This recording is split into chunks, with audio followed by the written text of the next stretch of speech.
La santé avant tout. À Bamako, dans le quartier d'Amdalaï à CI2000, la clinique médicale DEFI s'impose comme une référence en matière de soins de qualité. Avec son équipe de médecins spécialisés et ses équipements modernes, la clinique offre une prise en charge complète pour tous vos besoins médicaux. À la clinique médicale DEFI, chaque patient bénéficie d'une attention particulière grâce à une large gamme de services. Moi, je suis Dr Soumaré Modibo, je suis le médecin directeur de la clinique médicale DEFI, Amdalaï ACI.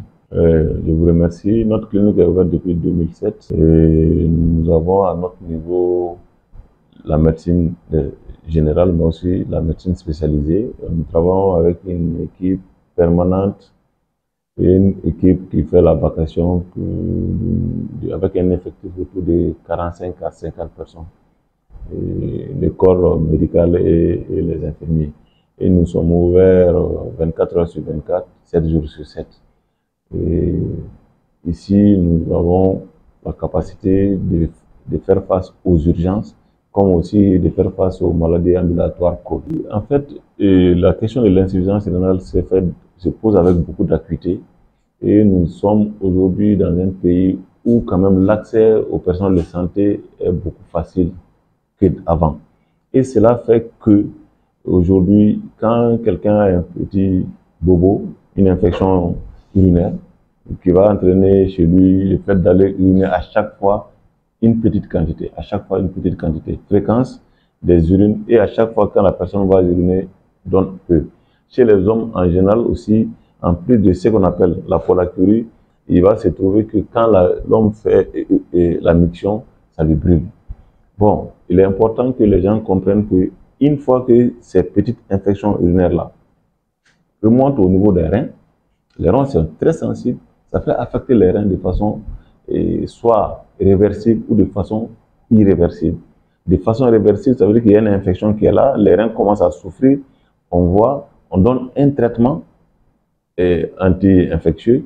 Si l'infection est circonscrite, il se peut que les reins reprennent des couleurs et ça fonctionne normalement. Mais si l'infection traîne au niveau rénal et que les reins n'arrivent plus à fonctionner, ça pose un problème qui est le problème de l'insuffisance rénale définitive. Et cela va entraîner ce qu'on appelle la dialyse, à savoir aller faire des séances d'épuration du sang par semaine, soit 2 ou 3 séances par semaine, qui sont des séances qui sont aussi onéreuses. Donc il est important que les populations comprennent que s'il y a une infection, qu'on ne néglige pas, qu'on traite et qu'on traite efficacement. Nous sommes 4 ici, nous 4, tous nous avons l'estomac.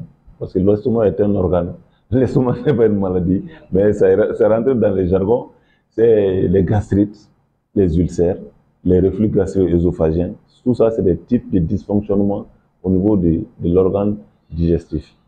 Et il y a même les œsophagites, parce que l'organe de l'estomac se prolonge jusqu'au niveau de la bouche par un tuyau qu'on appelle aussi l'œsophage.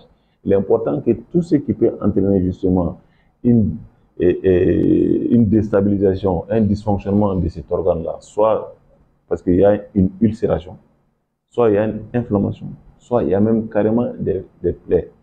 Et parfois, malheureusement, on peut avoir des plaies qui sont plutôt des cancers. Donc c'est important de pouvoir diagnostiquer cela. Et pour diagnostiquer cela, il faut faire un examen qu'on appelle la fibroscopie ésogastro-duodénale, qui permet de regarder tout l'ensemble de l'intérieur de l'œsophage, de l'estomac, pour voir s'il y a juste une inflammation, soit juste s'il y a des plaies.